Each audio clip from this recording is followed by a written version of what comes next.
Laga melawan Australia sebenarnya menjadi kunci bagi tim Garuda untuk menuju Piala Dunia 2026. Jika menang melawan Australia akan membuka lebar peluang tim Garuda lolos. Namun karena kalah, bagaimana otak-atik Indonesia untuk bisa lolos Piala Dunia? Masih bersama kami mantan pemain timnas sepak bola Herman Syah, pengamat sepak bola Akmal Marhali, wartawan olahraga Kompas.com Firzi Idris, dan komika David Nurbianto. Tapi memang laga tadi itu bikin susah move on banget sih ya.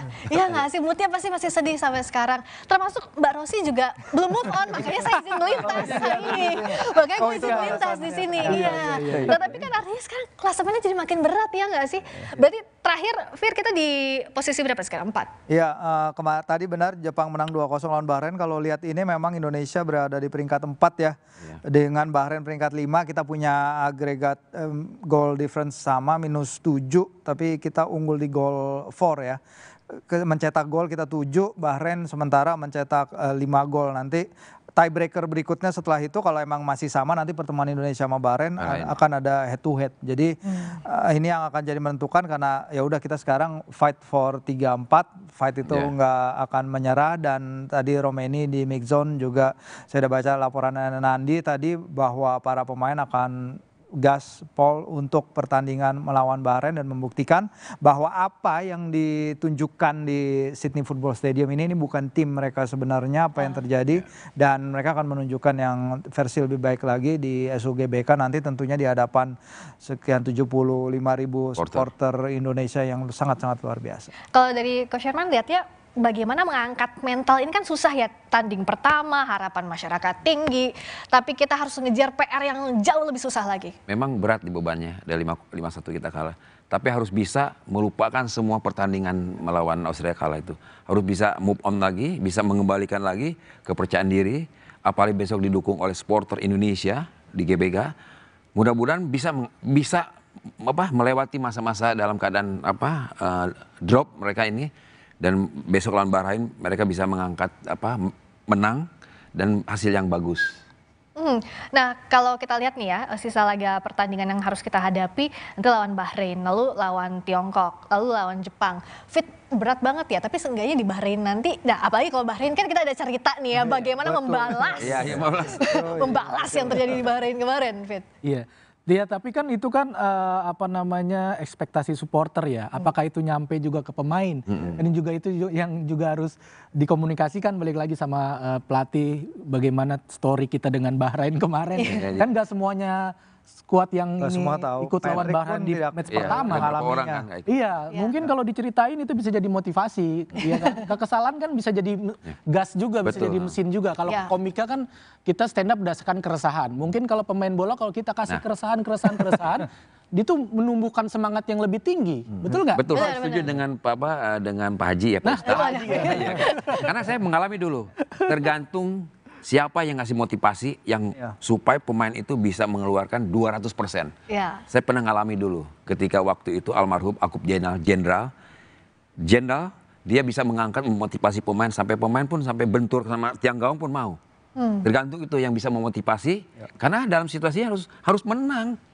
Harus menang lebih dari 1 kan, takut sama poinnya dengan Bahrain. Ya mungkin kerasaannya kayak gini ya, Fit, kayak kita tuh ngasih tahu ke geng kita bahwa lihat tuh kita lawan dia tuh, waktu itu dia ngapain ke kita. Nah, balik lagi itu kan bisa terjadi kalau kita bonding di puncak.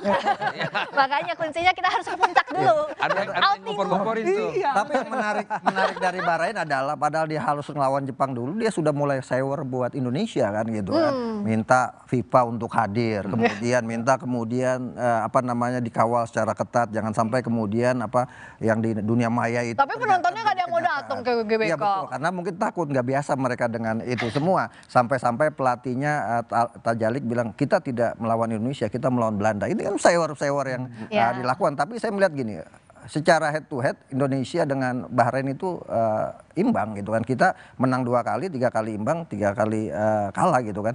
Artinya kita punya sejarah di GBK bisa menang lawan Bahrain 2-1 ketika itu, dan itu artinya bisa jadi motivasi untuk pemain kita untuk bisa melakukan hal yang serupa. Karena sekarang untuk runner up kita berat, peluang kita adalah untuk lolos 3-4 dan kuncinya lawan Bahrain. Setelah itu kita lebaran dulu, baru nanti kita akan ketemu dengan Cina gitu kan. Ya tapi kalau Sairo nggak usah takut, roasting jagoan David ya nggak sih?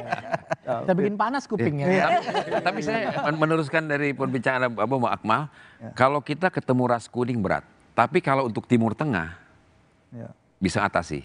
Ras kuning kayak Jepang, Korea sulit ya. Tapi kalau misalkan untuk Timur Tengah, mudah-mudahan kita bisa kalah lawan Bahrain.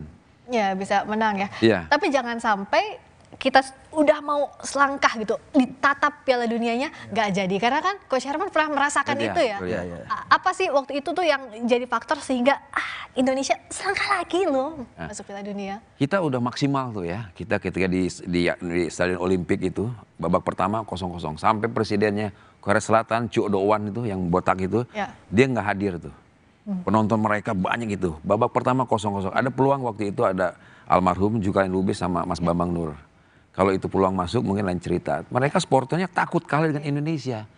Tapi mungkin di babak kedua kita habis stamina dan kita kalah 2-0. Oke. Nah, last but not least, versi singkat aja beberapa second, apa yang harus Patrick sekarang jadi fokusnya? Ya, tidak banyak waktu untuk Patrick membenahi keadaan. Yang penting mengangkat moral, pastikan bahwa moral tidak drop. Benar mereka adalah Lions, mereka adalah Garuda kita.